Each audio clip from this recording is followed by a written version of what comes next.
আজ আমরা দেখব বাড়ির আর্থিং কীভাবে করা উচিত। প্রথমেই আমাদেরকে দেখতে হবে যে দুতলা বিল্ডিংয়ের জন্য সাধারণত আমরা কি করি, দুই সাইজের একটা কপার প্লেট আমরা ইউজ করি, আর তার সাথে হচ্ছে 10 mm সাইজের আমরা তার সেটাকে ইউজ করি। এই যে 10 mm তার সেটা আমরা ইউজ করে থাকি। তার সাথে যে দুটো ব্রাশ নাট বোল্ট আমরা ইউজ করব। এক কড়াইয়ের মতো আমরা কয়লা নেব আর এক কড়াইয়ের মতো আমরা লবণ নেব, এটা আমাদের লাগে। তার সাথে একটা পিভিসি পাইপ বিভিন্ন জায়গায় হোল করা। এইবার গর্তটা খুঁড়তে হবে 5 থেকে 6 ফুটের মতো গর্ত খুঁড়া, এবং এই যে প্লেটটা আছে সেই প্লেটটাকে দুটো হোল করে নিতে হবে যাতে নাট বল্টুগুলো আমাদের অনায়াসেই ওখানে গলানো যায়।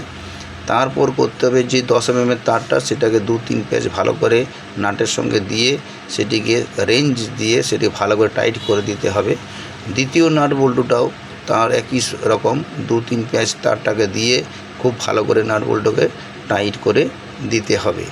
তারপর সেই প্লেটটিকে আমরা ওই গর্তের মধ্যে এক সাইডে আমরা মাঝামাঝি জায়গায় এটাকে ভালো সোজা করে গেড়ে দেবো। তার সাইডে গর্তের সাইডে পিভিসি পাইপটা আছে সেটাকে আমরা গেড়ে দেবো।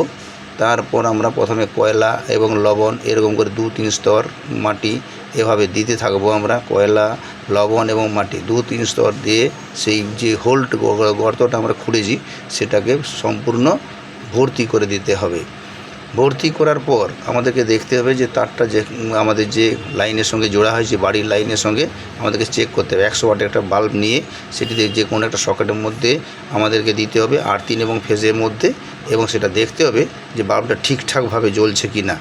তারপর আমাদের একটা মাল্টিমিটার নিতে হবে। মাল্টিমিটার সাহায্যে ফেজ এবং আর্থিংয়ের মধ্যে ব্যবধান যেন 230 ভোল্ট হয়ে থাকে সেটা আমাদের দেখতে হবে। তারপর আর্থিং এবং নিউট্রালের মধ্যে 1 থেকে 3-এর মধ্যে যেন ব্যবধান হয়ে থাকে। যদি 10-এর থেকে বেশি তার ব্যবধান হয়ে থাকে তাহলে বুঝতে হবে আর্থিংটা আমাদের ঠিকঠাক করা হয়নি, আবার পুনরায় সেটাকে করতে হবে।